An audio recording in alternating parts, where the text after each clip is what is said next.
Well, hi. We've got another music behind the scenes to check out. We've been really lucky recently. We've had Mako show us how they made What Have They Done To Us, plus the alternate version. And now Woodkid has dropped a video showing us how they made To Ashes and Blood. I think that fight sequence is in my top 3 of the entire show, and the song just made it even better. So let's get straight on into it, shall we? Just wanted to mention, I have a new Discord server. It's called the Discord, and if you like talking about music and memes and Arcane, League of Legends, Blue Eye Samurai, everything from fan art to fan fiction, whatever it may be, all the kind of things we talk about on the channel, then you may want to check it out. All you have to do is click the link in the top of the description, click join, and you're in. I'll see you over there. I love this song. I want to know. I'm not familiar with Woodkid too much before Arcane, and I only know, you know, through his singing. So I want to learn more about his music making style.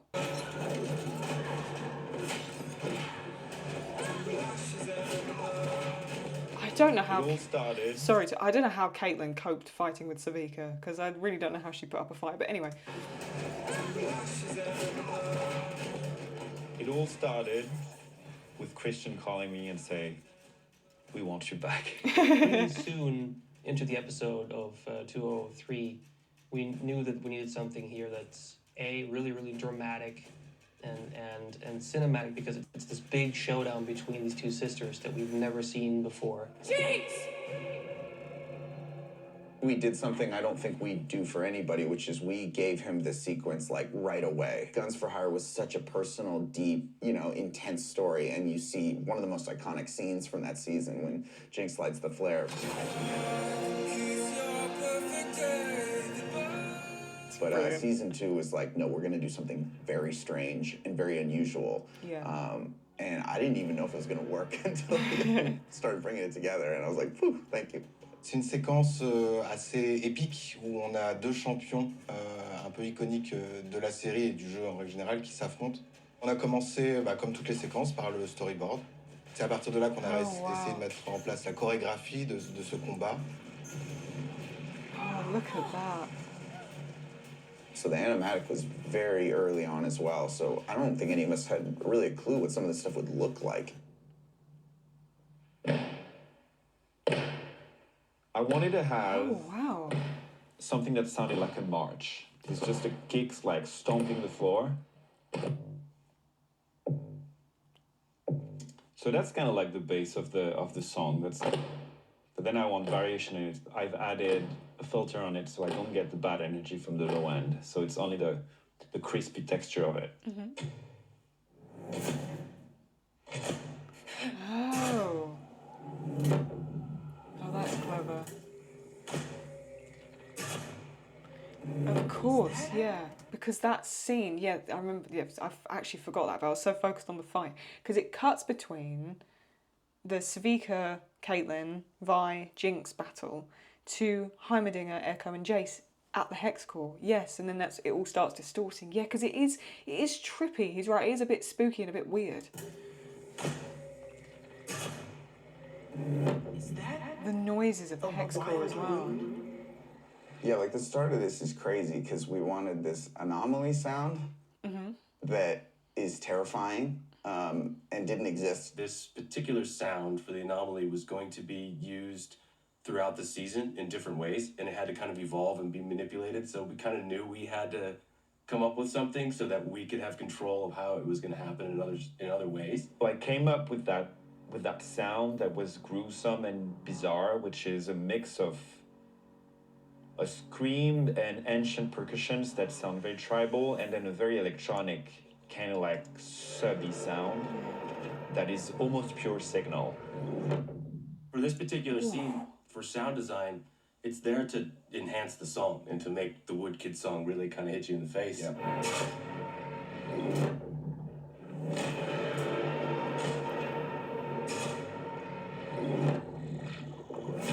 It's so odd sounding, isn't it?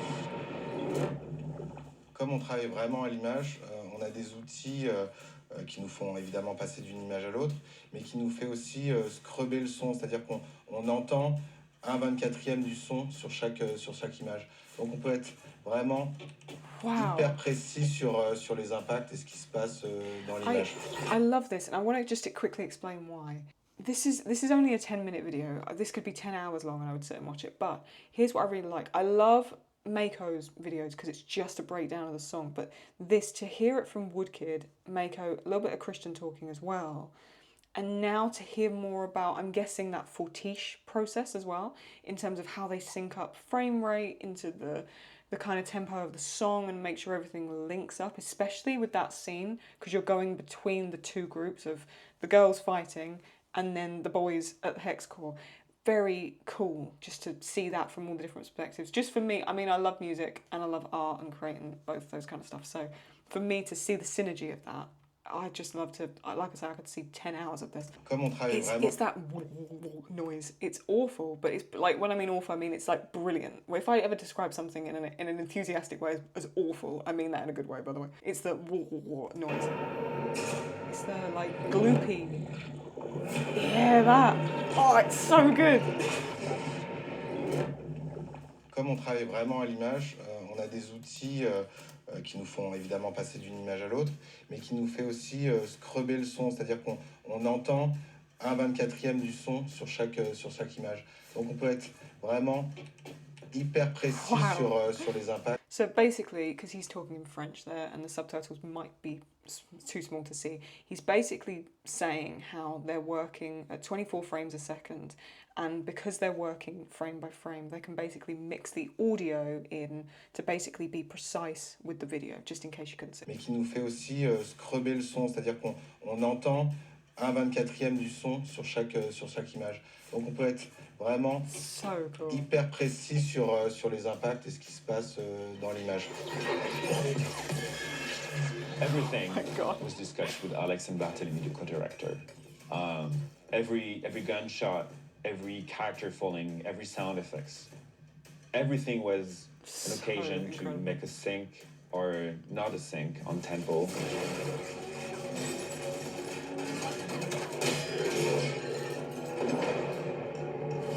Jump, look at that. I think it sounds literally, I think if we do it, you pitch it back down from the 96 and then you take the track and you do this. I found these little wood sticks that have a very clear, specific sound, and then it creates that little layer of very sharp, precise percussion on the whole track. And that sound almost gives the idea of like time somehow. That I thought it was interesting to like distort time with this kind of like ticking sound. Yeah. Oh, Je remercie encore le storyboard artiste qui a eu cette idée-là, cette espèce de démultiplication de Jace. C'était aussi un petit clin d'œil à l'animation, on voulait avoir un petit effet un peu zootrope, ces espèces de manèges. Yeah, so again, just to, in case, it's only just in case, because like it's hard enough for me as an English speaker to kind of read the captions at the same time as someone who's speaking in French, and I also understand not everybody's first language is English, so I'll just do some help for you guys. So a zoetrope, let me just pull up an image for you just in case you don't know what a zoetrope is. A zoetrope is like usually an image or a series of images on like a circular moving disc that when you spin it, it creates like a moving artwork. Let me see if I can find a GIF for you. Here you go, you might be able to see that spinning in a sec. Yeah, so still images, but when you look from a certain angle, when it's spinning, basically it's like a little movie, a bit like a flip book, right? So what they're saying here is, as an ode to the animation, they wanted to make multiple versions of Jace, so it has like a zoetrope effect. This is amazing, I love this. Je remercie encore le storyboard artiste qui a eu cette idée-là, cette espèce de démultiplication de Jace. C'était aussi un petit clin d'œil à l'animation, on voulait avoir un petit effet un peu zootrope, ces espèces de manèges où vous avez une petite figurine et quand ça tourne très vite, on a l'impression que la figurine est animée. Sound effects team made it even crazier. They really micro-chopped music. Oh my god. So inside of it, by accelerating it so fast, it creates new frequencies. Like it's so small that it gets almost at the scale of a sound wave. And then there's new harmonies that come out of the actual music. You're kidding me.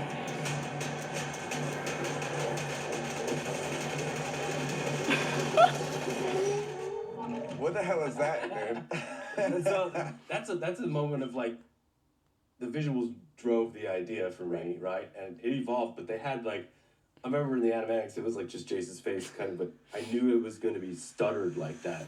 It was really, really fun because it's a real like collaboration with the sound effects team where The music has an intention, but then the sound effects team like pushes it even further. Oh, look. So there's three major my things God. in that song. There's the percussive elements, the orchestral elements, and the vocal.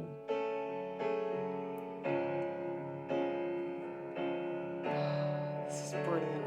I think the mistake is to think it as like another line, just thinking in two lines.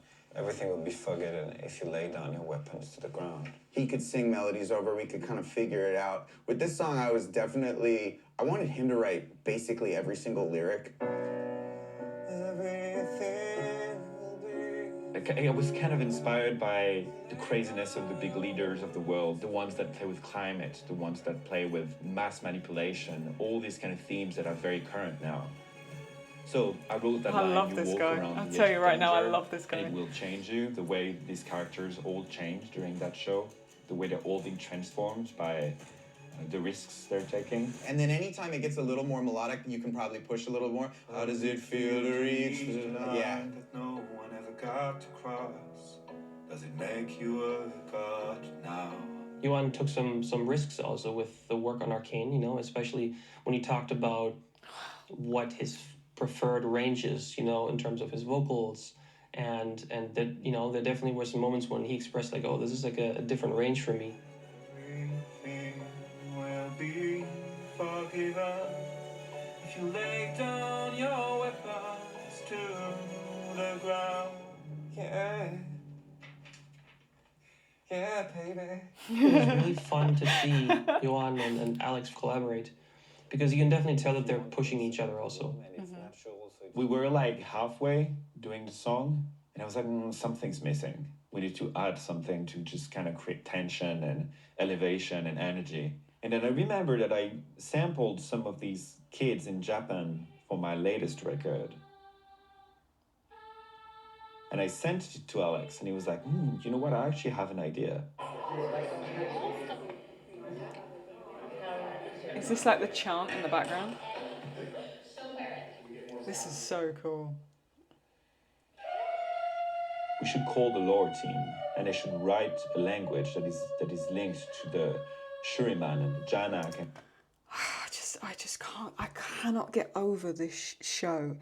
Just the way he said, we should call the lore team. They've got a league lore team. What? They've got a league lore team, and we should make a language that is an ode to Shurima. Is that what he said? Is that what he just said? We should call the lore team, and they should write a language that is linked to the Shuriman and the Janak and the lore. Brilliant. And there was a person there that knows how to invent languages. And then he'd What send does me that even some mean? couplets, some poetry in this language he's inventing.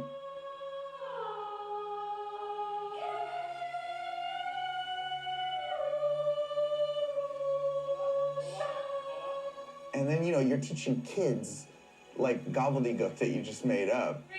I adore this so much.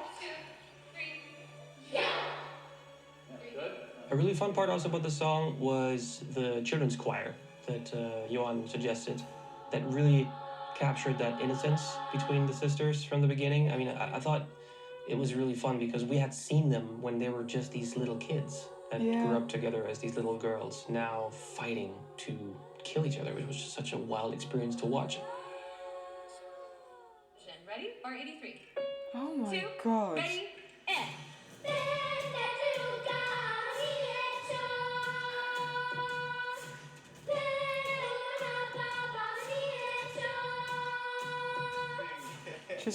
I've just got to pause this because I did the reaction to all the songs in Arcane, and I went through and did the music reactions, but I didn't, because you're looking at it just from the song, you don't see the making of it, so you get the work that's gone into it, but to see it, and now knowing, because at that point in time I didn't know enough about lore, and I didn't know about Runeterra and all that kind of stuff, so now to see this is absolutely incredible. Oh my God.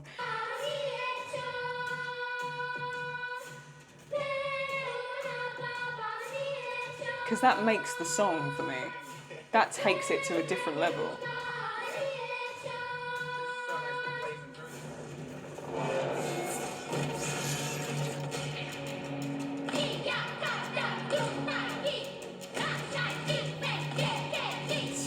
brilliant.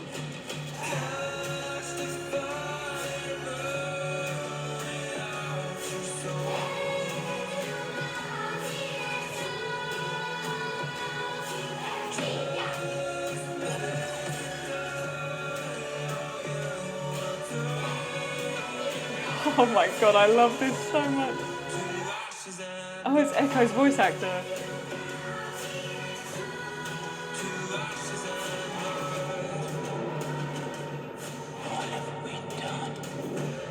Oh god. Oh, I really hope there's more like this. This is like so my kind of thing. Oh, I've got to look into Woodkid. Like I say, I'm familiar with him obviously now because of Arcane, but I'm not familiar with his music at all. Honestly, most of the singers in any of the Arcane songs, except for maybe 21 Pilots I've heard of, Imagine Dragons, and maybe one or two others, but like not even enough to really, I just know of the name of them. But it's this kind of stuff, it's the breaking the music down. And this is like so on time for me. This is like the universe has given me a little bit of a push. This is amazing. If there's any behind the scenes vids or anything like that that comes out, anything to do with Arcane, Blue Eye Samurai, or just generally something you think I would love, the best thing to do is to link it in the video suggestions forum, because that's going to be the easiest place for me to keep up with stuff like this and video suggestions. So if Mako, Woodkid, anyone, anything to do with Arcane, Blue Eye Samurai, whatever it may be, if anything like this is released, just place it straight in the video suggestions in the Discord and I will be for sure checking it out because I love stuff like this. If you love this as much as I did, do give it a thumbs up, subscribe, put notifications on, check out other stuff on the channel. If you like music vids like this, there's plenty more I've reacted to. Check out the Discord, it's linked in the top of the description, and I will see you again very, very soon. Take care of yourself, and I'll catch you next time. Bye bye.